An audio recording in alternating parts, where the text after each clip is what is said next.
Everyone, it's Froggy, and I'm back again with another episode of the Women of Xal. So let's go ahead and find out what happens.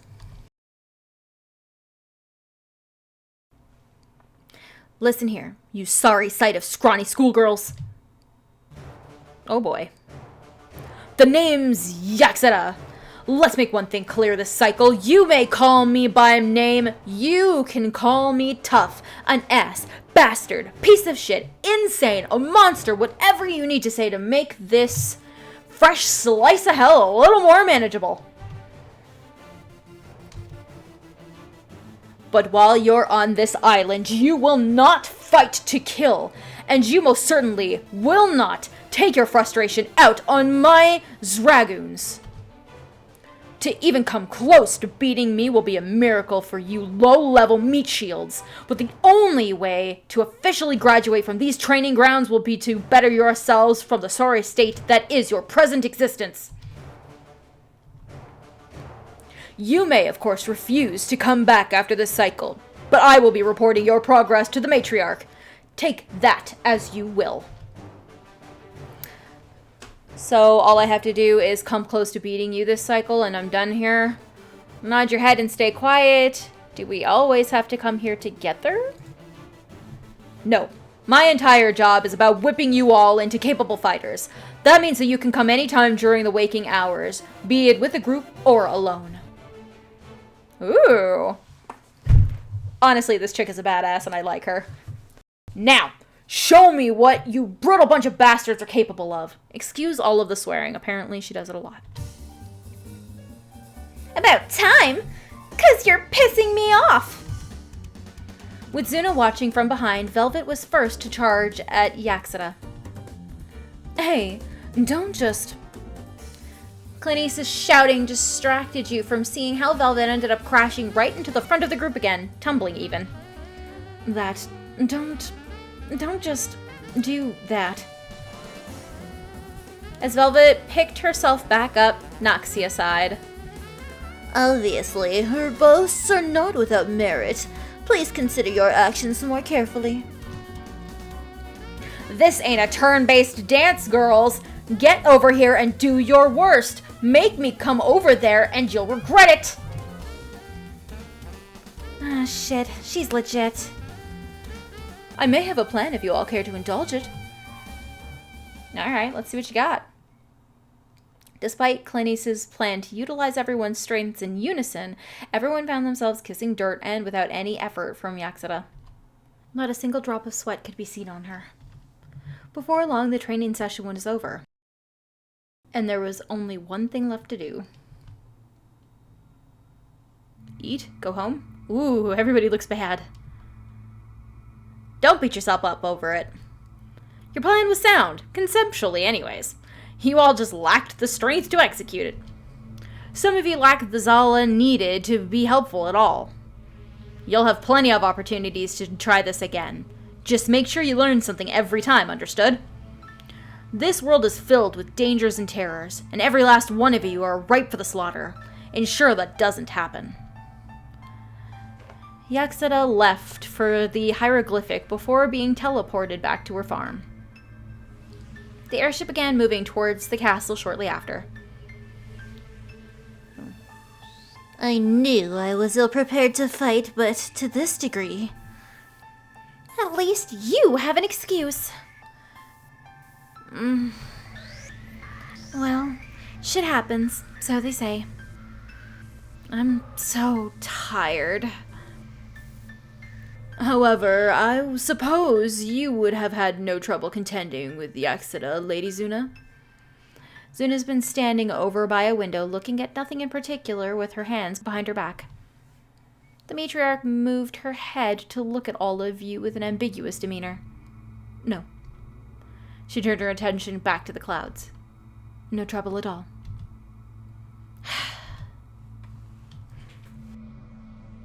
Nothing else was said during the trip back to the castle. Alright, so we need to be strong at least. Geez, I had plans to figure out a schedule for myself, but a nap might not be a bad idea after all. My Xala is spent. I feel we've all become stronger for it, but what cost? Still, that Lady Zuna. I do believe she views me as ill-prepared. No matter. She'll know of my worth soon enough. Investigations will have to resume next cycle. I crave my bed's loving embrace.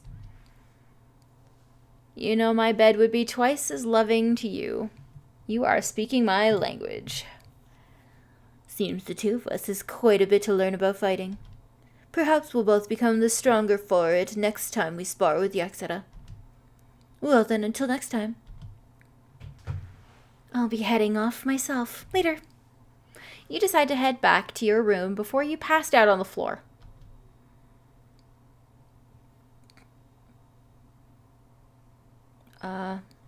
And you are? Does it matter?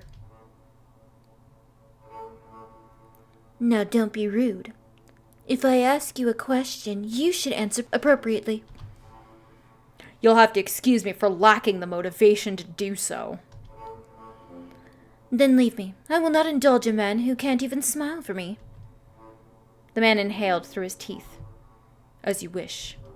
He gave a half bow as he backed away with flippant rebelliousness. I shouldn't have even bothered with that one. All right. Jolting your eyes open, you woke up from your vision. Immediately go to find Marixa. Ignore the dream and explore the castle. Let's go find Marixa. As you hurried down the hallway, you were fortunate to spot Marixa coming from the opposite direction. Oh, good. I was hoping to find you. Oh, what is it? That was no way to treat another person. I'm really wondering why you didn't punish the bastard. Just wanted to know if you've had any issues arise thus far. Nothing that can't be easily handled. In fact, thanks to a little scene that happened recently, my curiosity has been piqued. A bit of a secret, of course, but I do wonder if I can toy with the battlefield somewhat. So the answer is yes? Well, it's just a bit of fun, so don't you go worrying about it if you are. Oh, look at me, talking away. I'll leave you be. There's a place that I want to check out presently. Okay, bye then. Shit, I was hoping she'd tell me enough to properly pry. Yeah, we can't exactly go and let her know that we're seeing what's going on. After taking a moment to clear your head, you left the area. You walked towards the lobby where you could directly reach most of the other locations you knew about. You know, you don't make my life much easier when you only indulge one woman at a time. Ah. Really, Zobi? What are we going to do with you? Keep this up and Zuna will just replace you. Probably with Fernell. Now there's a fine man. I doubt Lady Zuna would allow an earthling to replace me just yet, Zaris. Oh, too bad optimism isn't a currency. You'd be most profitable by far. Are we done here? Increase your profit margins, Obi boy. There's a limit to how much slack I'm willing to pick up for you. Am I, interrupting something? Both men turned their attention to you with a sort of gentility that you were ill-prepared for. It was almost as if they weren't just in the middle of a heated discussion. My lady. Zena. The name's Zena. With his right hand over his chest, Zaris gave a small bow. Lady Zena. Without breaking stride, he walked right past you towards the area you had come from. You had to turn completely around to see him as he left the room. We'll run into each other again. In the meantime, I've a business to help run. No way, come back. You're the more interesting one. Zaris spun around to face you, but continued on his way, now walking backwards. His coarse, wheezing laugh found no end to the hilarity of your words, pointing at you with the silliest grin on his face. Then, while still smiling, Zaris pivoted around and walked forward, still showing no signs he intended on stopping. After Zaris left, you stood in the lobby with the remaining man named Zobi. Turn back around to Zobi. So Zobi was it. He's got style. Stay silent and leave the lobby. Well, let's talk to him, I guess. Yes, my lady. I'm sorry Zaris had to leave. He has quite a few responsibilities now that he's helping manage the brothel. I didn't know there was a brothel here. Is he just like you? Or is he just like that with you? Or with everyone else as well? Oh, I don't mind it. I like his aggressive stance on business. I'm sure he'd be happy to hear that. In any case, I have a client to get to, so I won't bother you with my troubles. Well then, take care, my lady. I mean, Zaris was on point, though. Oh well, time to figure out where to go next.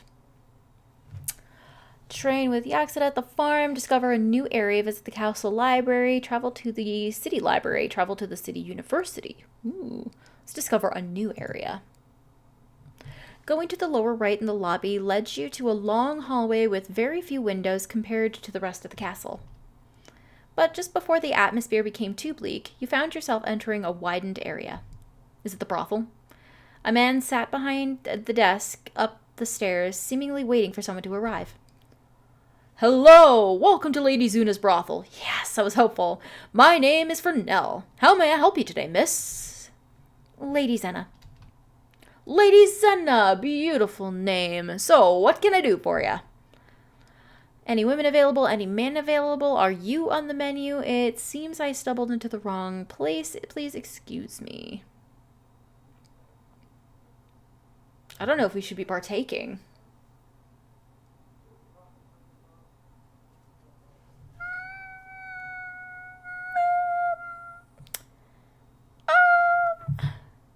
I don't know. I don't know. I mean, I'm kind of flirting with what's-her-face, I guess. Sort of. So maybe I'll just leave it at that for now. But I hope you have a lovely day. From here, you took it easy until some guards on staff talked about setting up dinner. You decide to follow them to the dining room and grab a bite to eat.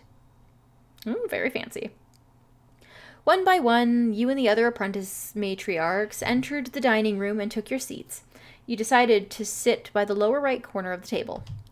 Each seat was accompanied by a glass cups with clear liquid. It had the faintest tint of purple. There were a few guards standing by every entranceway, but there were also a few men, both familiar and unfamiliar, standing along the walls at the ready. Any idea what we're having? I'm starving. Yo, girls. Everyone looked over to your left towards the kitchen entrance. Ah, it's this guy. This cycle will be serving you a taste of the exotic, a classic human cuisine. It's called steak. That's exotic, okay. You can thank the human named Huron Vindili for the privilege. Imported food from the canvas sounds really expensive. It is, but it's a drop in the bucket of the distinguishedly rich. Constantly rude, so disappointing. She had muttered too quietly for the man to hear her, so he continued without responding. I am the chef responsible for preparing your dinner. Name's Culliver. It's nice to see that staff are encouraged to introduce themselves here. That's optimistic. I'm introducing myself because I deserve as much. Can't smile, but claims he deserves recognition. Class act. And if you're going to be bothering the boys over there... He flippantly gestured his fingers towards a few of the other men in the room. You should remember their names too. A little more tact, Culliver. That dainty little shit grumbling over there is Valimer. Unbelievable. The one next to him is Zobi, and after him is Zaris. Hello, apprentice matriarchs. It's a pleasure to meet each and every one of you. Yo. Hello again. Once again, Culliver acted like he hadn't heard anyone else speak. They're here to make sure that your dining experience is pleasant and comfortable. If you need anything, they can fetch it for you. Suddenly, Zaris turned his eyes towards the entrance you have arrived from.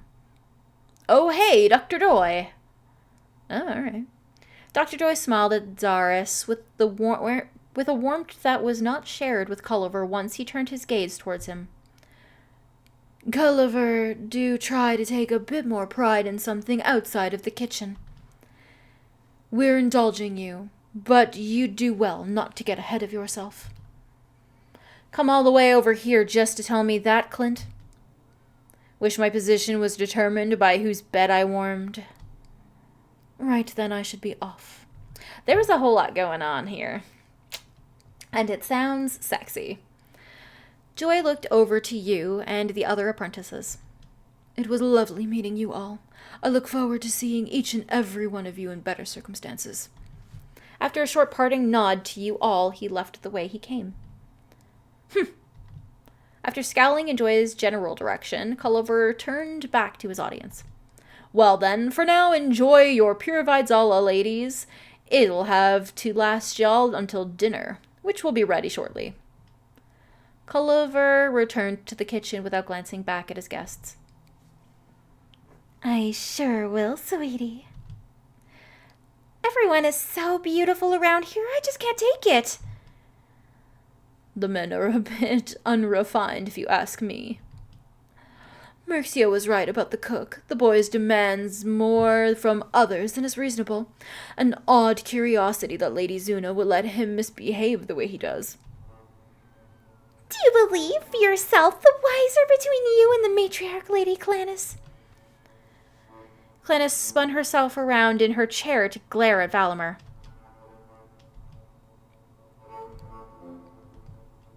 Clannis turned back towards the table. How does that saying go? Best seen, not heard. More fitting here than any other time, I suppose. "Soft." What was that? "Hi." Everyone's gaze zoomed towards Axe. "Well, don't look at me. I didn't think of a follow-up." My. "At least give us warning before you go shouting like that." Ooh. Well, she has a breathy voice, so shouting's not really a thing for her. "I will absolutely make no promises." Actually, if I may derail the conversation a little, Axe's outburst did remind me. Is there anything we can't do here? It appears that we were given an entire world with few tools to guide us in its development. I'm sure that we could do more or less anything, as long as we mind Lady Zuna's time. I want to be part of her dating schedule, to be honest. Good. I've been wanting to chat up all the boys since I got here. There are so many things to do. Quite so. A brothel to the east, a brothel to the west, a garden up north. There's 2 brothels up north, and I hear there's even a doctor's office in here. I mean, we just met Dr. Joy, so I would assume. All within a moment's reach. One wonders, then, what the fair lady does with it all. Does anyone have any idea of what plans lay churning in that head of hers? I myself am still sorting out why she chose us to begin with. Maybe we're the most qualified. No. But either way, we should really be talking about this right now. Should we be really talking about this right now? Say, we air out our many curiosities at this table. How many of us could claim to be of any political threat? You assume too much. I presume just enough. Know where you stand amongst others, and your world, too, would fall into place. Velvet stood up from her seat, her fingers clutching the edge of the table. Careful! A little more of that fancy vague insult shit, and I might have a pale bastard to educate. Pale? Steak! That's a good place to end it. So I hope you guys enjoyed this episode. If you want to see more videos from me, then don't forget to like, comment, and subscribe. Thanks for watching.